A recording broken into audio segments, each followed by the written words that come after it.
Hey guys, this is your boy Max back with another video. If you hadn't noticed by now, I'm a huge Smash Bros fan. And well, Smash Ultimate just came out, and I really want to make a video about it. If you're new to this series, I'll basically rank 5 things that I really liked about the game, and the 5 things that bothered me the most, in no particular order. And before we start, I'll let you know that this video doesn't spoil anything, that Nintendo didn't show off in the trailers already, and that this video was scripted during 1.2.0, which means that some things could be changed later down the line. But with all that said, let's begin. One of the most heartbreaking things with every Smash game was seeing some of your favorite characters getting cut. But it's a different story this time, as Sakurai could proudly say that everyone is here. I can still go back to that trailer and feel the excitement all over again. Seeing the likes of Snake, Ice Climbers and even Pichu return accompanied with that amazing main theme just felt magical to me. Sure, we got fewer newcomers as a result, but who even cares when we finally have characters that we wanted for years, like King K. Rool and Ridley? And judging by the looks of things, it has only just started. So the new characters might be cool and all, but let's go back to some of the veterans. They made so many changes to some of them that they almost feel like entirely new characters.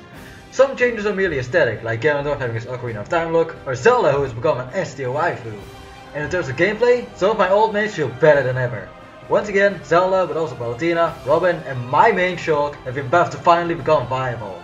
But in terms of overall balancing, it's okay.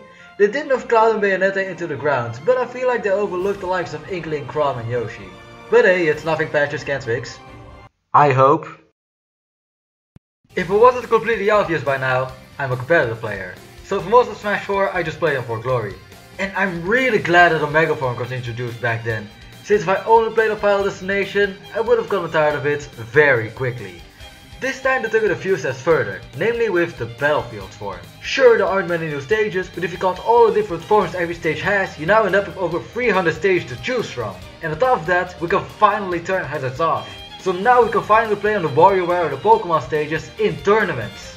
And speaking of things I should have had a long time ago, I still can't believe that one of my favorite modes from Ultimate was locked at the Smash 2 in the Wii U version. Like seriously, how did it take them this long to add a mode like Squad Strike? While the free modes are interesting in their own right, Tag Team is the only one that really matters. Tag Team simply changes your character after every stock, and this might be simple, but it adds so much strategy to choosing a team. You can try to make a team that covers each other's weaknesses, but most of the time I just fill my entire team with my favorite characters. If only this mode is playable online. So okay, you have all these multiplayer modes. But what if you don't have any friends? Like me. Well, sadly enough, the single player isn't much to write home about. But I will say, the bosses were amazing. Yes, this game has boss battles, which I can't show because spoilers. While there is no modes where you can face them in a row, like in Brawl, you can fight them in World of Light and at the end of certain characters' classic modes. The keywords being certain characters, as half the roster still uses Master and or Crazy Hand at the end. It's a bit disappointing, but I really shouldn't be complaining. But sadly, this, along with the unique classic mode, was one of the only parts of the single player that I thought was really noteworthy. Okay, I will give credit where it's due. While I found World of Light a bit underwhelming, the bosses were really fun, and the whole endgame was amazing. I definitely won't forget it for years to come. But it wasn't perfect. Yes, there are some cutscenes, but once again, don't expect too much of it. To keep it spoiler free, let's compare it to Mario Tennis Aces. Both had multiple cutscenes, but the opening cutscene is pretty much the only interesting one. Don't go into World of Light expecting a Subspace Emissary story. But surprisingly enough, I didn't have an issue with the map traversal. Sure, it could take a while to backtrack, and yes, the art style is a bit weird, but I like it. And if it means there's less loading times, I'll happily take it. But the thing that annoyed me the most were the Spirit Battles. Spirit Battles are basically the event matches of this game. These are simple matches, but with a gimmick related to a character. When it comes to the difficulty progression, there's a big problem. Some are too easy, some are too hard, and some are just sadistic. Again, credit where credit is due, some are really creative. If you know the origins of these spirits, there will definitely be some reference you appreciate. And I guess there are some that offer a fair challenge, but difficulty isn't the only problem here. Some of the spirits you can equip just get rid to unique circumstances in some battles, some spirits just have overpowered effects, and some skills just reward bad play. Again, World of Light had some highlights, and I think it was worth playing it just for them, but man, There was a lot of missed potential here. Alright, I just got the game, time to play with my favorite character ever, Shulk. Wait, what is this? Yeah, remember how there were like 8 unlockable characters in Smash 4 and people wanted to go back to the old days? Yeah, I think they took it a bit too far. Because we now start with only the original 8. It was a pretty cool idea, but if your main isn't one of these 8 characters, this might be more of a chore. Yes, there are some fast methods to unlock these characters, but those just aren't fun. I can understand that some people enjoy this, but this just doesn't work for me. I probably should have said this earlier, but for some of my choices for a negative list, especially the next one, I want you to keep in mind that some of my problems are very personal. One of the reasons this video took a while to come out is because I had to figure out how to get footage on my computer. For other games there is a simple video capture option, but some genius at Nintendo decided to disable it for this game.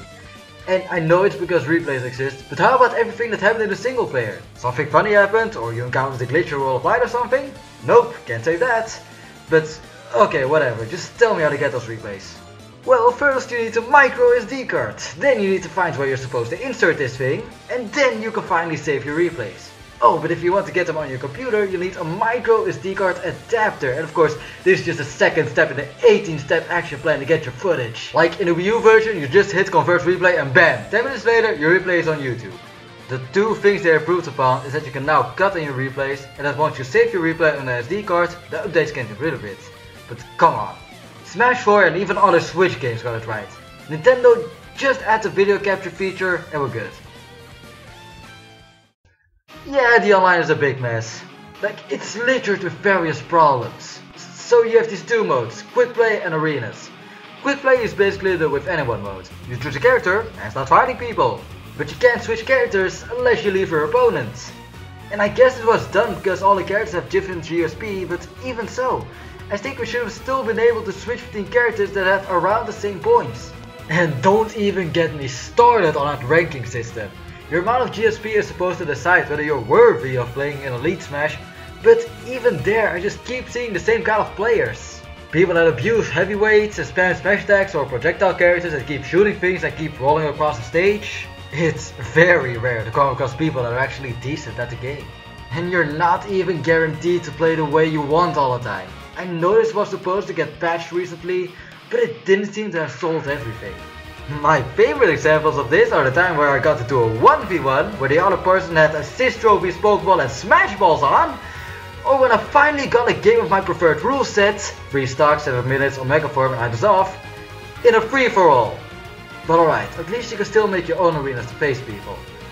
Oh wait, only 8 people can join, and only 4 of them can fight each other at a time.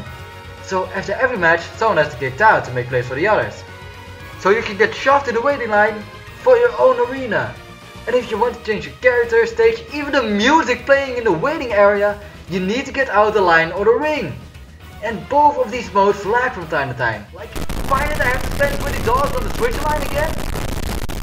Okay, sorry for my little rant there. I just really needed to get that out of my system. I did really enjoy my time with Ultimate, and hopefully I'll be able to make some more Smash videos in the near future. Anyways, thank you for watching. If you agree or disagree with anything I said, or you just want to talk about what you loved and hate about this game, leave a comment. And if you enjoyed this, make sure to smash that like button and subscribe if you want to see more videos like this.